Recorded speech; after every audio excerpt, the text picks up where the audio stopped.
Hello दोस्तों, target ज्ञान में आपका स्वागत है।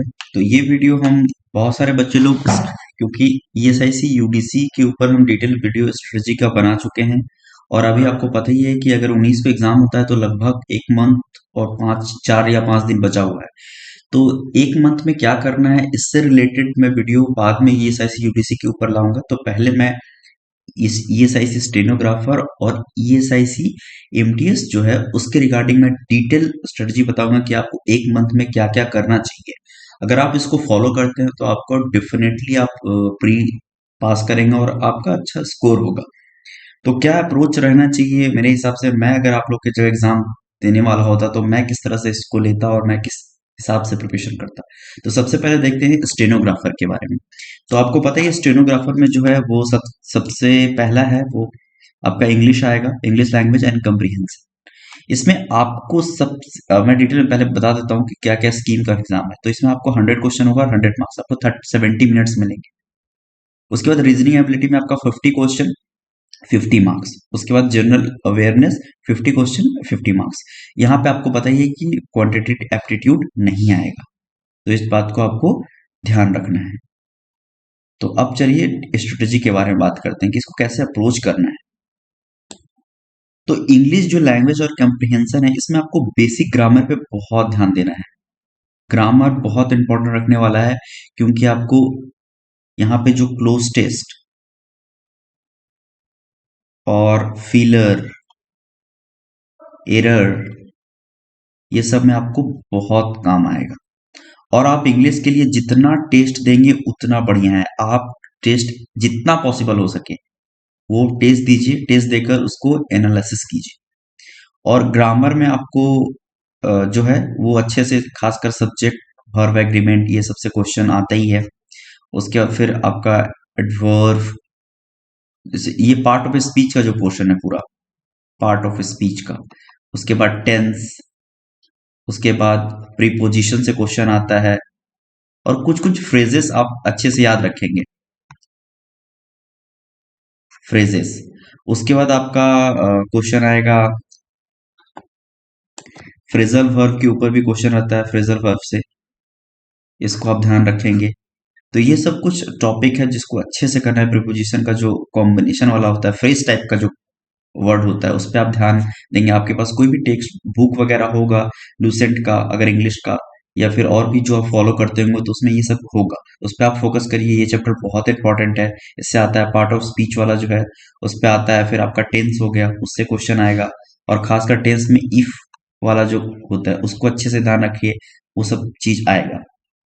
और क्लोज टेस्ट जितना प्रैक्टिस हो सके कीजिए। उसके बाद फिलर भी अच्छे से प्रैक्टिस करिए, और एरर, ये सब आपका जो मेजोरिटी ऑफ क्वेश्चन यहाँ से आपको देखने को मिलेगा। उसके बाद रीडिंग कॉम्प्रिहेंशन में आपका क्या अप्रोच होना चाहिए। मैं क्या करता था रीडिंग कॉम्प्रिहेंशन में, सबसे पहले मैं क्वेश्चन पढ़ता था। क्वेश्चन पढ़कर तब फिर मैं पैसेज को पढ़ता था, ताकि मुझे एक बार क्वेश्चन पढ़ लिए तो उससे जो इंपॉर्टेंट होता था ना, उसको मैं कॉपी में कुछ कुछ वर्ड लिखता था उससे रिलेटेड, थोड़ा शॉर्ट में। तो इससे क्या होता था ना, लिंक हो पाता था। फिर मैं दोबारा जब पढ़ लिया, उसके बाद फिर दोबारा क्वेश्चन पढ़ के फिर मैं क्वेश्चन और आंसर को ढूंढता था। तो इस वजह से थोड़ा आसान होता है अगर आप क्वेश्चन पहले पढ़ लेते हैं तो। उसके बाद फिर आपको जंबल वर्ड आएगा, jumble sentence, A B C D करके रहेगा और वो उल्टा सीधा रहेगा, आपको सजाना रहेगा। तो इस तरह का वर्ड है, यही मेन टॉपिक है जो कि पूछा जाएगा। और यहाँ पे आपको वोकैब पे फोकस करना है, क्योंकि वोकैबुलरी से भी आपको अच्छा खासा क्वेश्चन देखने को मिल जाएगा। जैसे फ्रेजल वर्ब हो गया, सिनोनिम्स, एंटोनिम्स, ये सब क्वेश्चन आपको देखने को मिलेगा, क्योंकि आपका यहाँ पे इंग्लिश बहुत इंपॉर्टेंट है। इंग्लिश ही आपको सिलेक्शन करवाएगा ईएसआईसी स्टेनोग्राफर में। तो इंग्लिश का सेक्शन को बिल्कुल लाइटली मत लें, बहुत अच्छा से इसको करें। और ये सब चीजें टॉपिक है। उसके बाद रीडिंग कॉम्प्रिहेंशन के लिए आप प्रैक्टिस, और इसमें कुछ भी ऐप नहीं है। अप्रोच में मैं बताया हूँ कि ऐसे ही अप्रोच रखना है। सबसे पहले क्वेश्चन पढ़ना है, उसके बाद फिर पैसेज करना है, फिर आंसर ढूंढना है। और जो ऑथर का व्यू वाला क्वेश्चन होगा उसको आप बहुत केयरफुली करेंगे, नहीं तो वहां पे गलती होने का चांसेस बहुत रहता है। तो आप हो सके तो उसको छोड़ दीजिए, आपको समझ में नहीं आ रहा है तो।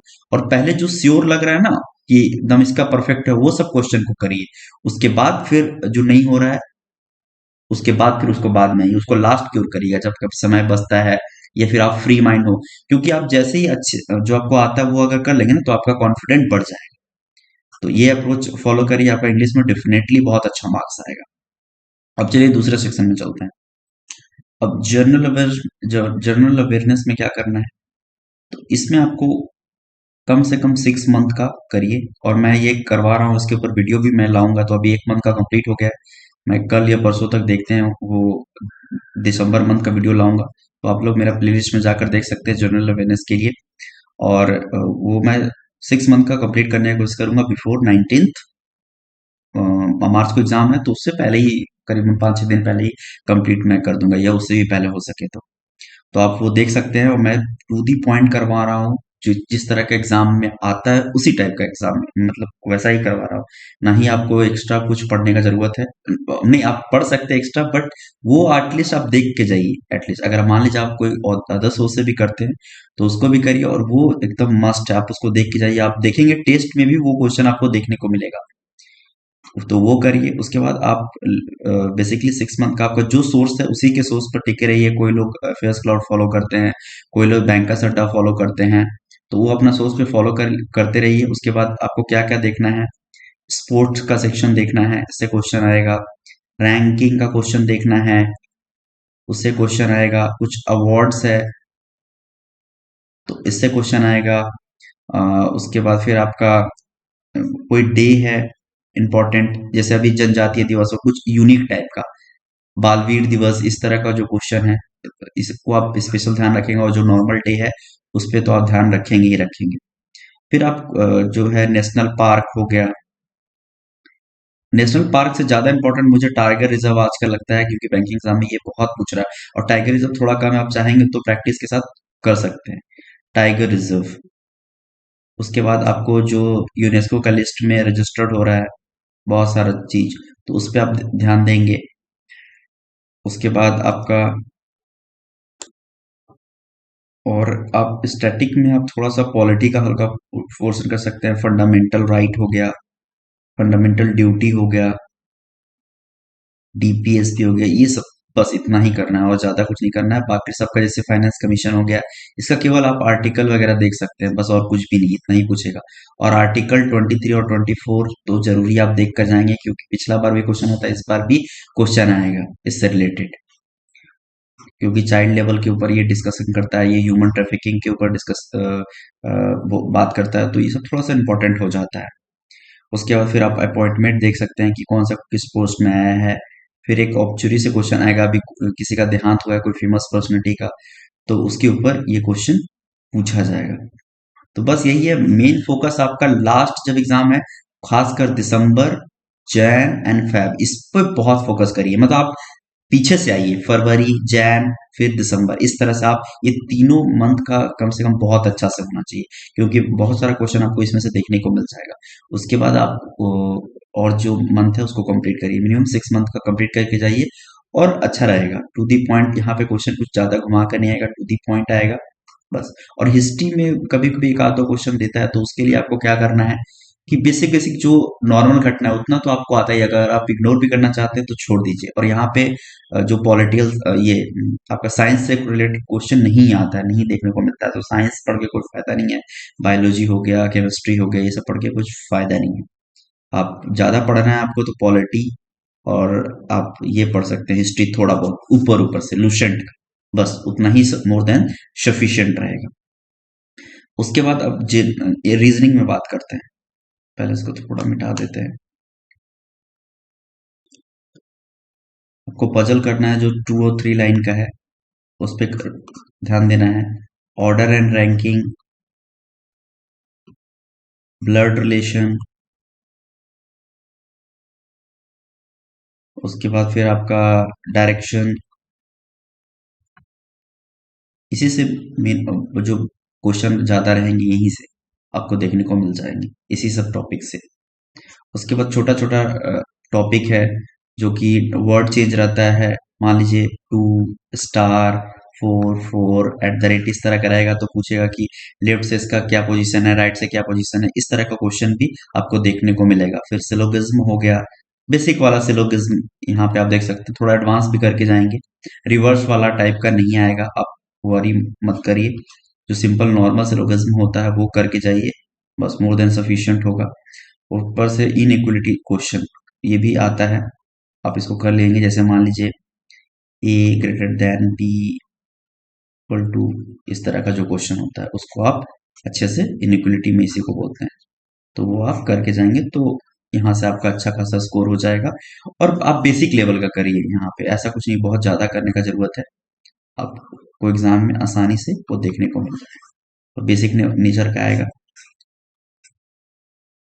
तो मेन क्वेश्चन यही है। तो इसमें आप भी जितना टेस्ट दे रहे हैं टेस्ट दीजिए। टेस्ट प्री में मैं हमेशा इन्वेस्ट करता हूँ टेस्ट पे। आप जितना टेस्ट देंगे उतना आपका स्पीड आएगा, आप उतना अच्छा से सॉल्व कर पाएंगे। तो टेस्ट टेस्ट टेस्ट और कुछ नहीं। बाकी यही सब टॉपिक पे अगर आपको दिक्कत है तो आप वीडियो देख लीजिए, बेसिक वीडियो, और उसके बाद क्वेश्चन सॉल्व करने की कोशिश कीजिए, बस और कुछ भी नहीं। अब चलिए ESIC MTS के ऊपर बात करते हैं। तो इसमें आपको हम इंग्लिश के लिए बता ही चुके हैं कि इंग्लिश में क्या करना है, तो इसमें कुछ भी नया नहीं करना है। जो आपको अभी इंग्लिश का भी स्ट्रेटजी बताया उसी को सेम फॉलो करना है। आप उस लेवल का करके जाइए, आपको उससे आसान लेवल आएगा तो आपको आसानी होगा, इसलिए थोड़ा एडवांस करके जाइए हल्का सा। बाकी इसमें आपको ग्रामर बेस ज्यादा देखने को मिलेगा और पैसेज भी बहुत इजी रहेगा, सब कुछ इजी रहेगा। इसलिए मैं आपको बताऊं कि आप ESIC UDC और ESIC MT स्टेनोग्राफर का लेवल का आप इंग्लिश करके जाएंगे तो आपको बहुत आसान होगा, आप आसानी से कर पाएंगे। क्योंकि आपको देखिए बहुत सारे सभी लोग ऐसे होंगे जो दोनों एग्जाम देंगे, तो आप थोड़ा हायर लेवल का करके जाइए, वो आपको आसान होगा। और जो ESIC UDC और स्टेनोग्राफर का कर रहे हैं उसको तो कुछ ESIC MTS के बारे में सोचना ही नहीं है, आंख बंद करके वो एग्जाम में बैठेंगे, उनका अच्छा स्कोर होगा अगर वो अच्छा से तैयारी की है। और उसी तरह से रीजनिंग में भी मैं कुछ नहीं बोलूंगा, रीजनिंग भी सेम रहेगा एज जो हम पीछे डिस्कस किए हैं। क्योंकि बार बार एक ही चीज को बोलकर कुछ फायदा नहीं है, थोड़ा एडवांस करके जाइए, अच्छा रहेगा। जो केवल 10th बेसिस पे फॉर्म भर रहे हैं वो लोग को मैं भी सजेस्ट करूंगा कि आप लोग जो बताएं उस लेवल पर ही प्रैक्टिस करिए। थोड़ा अगर आपको लगता है उससे इजी क्या ही रहेगा, आप उतना ही करके जाइए। आपको अगर और आसान आता है तो आपके लिए अच्छा ही रहेगा। यहाँ पे रीजनिंग हो गया, इंग्लिश हो गया, जनरल अवेयरनेस भी सेम रहेगा। केवल मैं यहाँ बात करूंगा क्वांटिटेटिव एप्टीट्यूड का, जो है क्वांट का। तो यहाँ पे आपको अप्रोक्सीमेशन पे थोड़ा फोकस करना है, अप्रोक्सीमेशन एंड सिंप्लीफिकेशन जिसको बोलते हैं। ये सब तरह का क्वेश्चन आएगा। DI भी एकदम सिंपल सिंपल आएगा, 1 वेरिएबल और 2 वेरिएबल पे आएगा। और आप वर्ड प्रॉब्लम भी जैसे आप बैंकिंग में एक्सपेक्ट करते हैं, क्लर्क लेवल पे, IBPS, RRB का जो ऑफिस असिस्टेंट का एग्जाम होता है उस लेवल का वर्ड प्रॉब्लम आप एक्सपेक्ट कर सकते हैं। और आप जो CHSL का एग्जाम होता है और MTS का अगर बहुत लोग दिए होंगे SSC लेवल का, तो उस तरह का जो वर्ड प्रॉब्लम होता है आसान आसान, जो हर टॉपिक पे, जैसे प्रॉफिट एंड लॉस, ये सब चीज इंपॉर्टेंट टॉपिक है। प्रॉफिट एंड लॉस, एवरेज हो गया, ऊपर से आपका रेशियो प्रोपोर्शन हो गया, ऊपर से टाइम एंड डिस्टेंस हो गया, उसके बाद बोट एंड स्ट्रीम हो गया। ऊपर लिख रहे हैं, एक सेकेंड,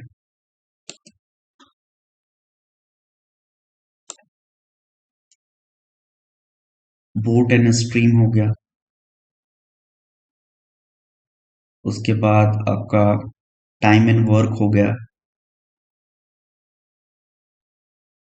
उसके यही सब मेन टॉपिक है जहां से क्वेश्चन ज्यादा आएंगे। ऊपर से आपका DI हो गया, सिंप्लीफिकेशन हो गया, क्योंकि 25 क्वेश्चन ही आना है और 50 मार्क्स का है। तो यही सब टॉपिक से क्वेश्चन को घुमा कर दिया जाएगा और DI भी रहेगा। तो मिलाकर इसी को आप इसमें भी अच्छे से टेस्ट दीजिए। टेस्ट ही की है प्री में, आप जितना लगाएंगे, आप सेक्शनल टेस्ट लगाइए, फुल टेस्ट लगाइए। आप केवल सेक्शनल ही मत लगाइए, आप, मैं ज्यादा फोकस करता हूँ फुल टेस्ट पे। इससे आपका कंप्लीट रिवीजन होता है, कोई भी टॉपिक मिसिंग है फिर उसका आप सेक्शनल टॉप टेस्ट लगा लीजिए। मान लीजिए आप प्रॉफिट एंड लॉस में अच्छा परफॉर्म नहीं कर रहे तो उसका आप सेक्शनल टेस्ट लगा लीजिए, तो वो अच्छा रहेगा। तो ये मेरा डिटेल स्ट्रेटजी था। और भी आपको कोई डाउट है तो आप बताइएगा, और मैं ये जो अवेयरनेस का सीरीज है उसको मैं जल्दी ही लाऊंगा। कुछ दिक्कत हो गया था इस वजह से मैं अपलोड नहीं कर पा रहा हूँ उसको। तो चलिए बहुत जल्दी मिलते हैं। इस वीडियो में बस इतना ही। थैंक यू, धन्यवाद, जय हिंद।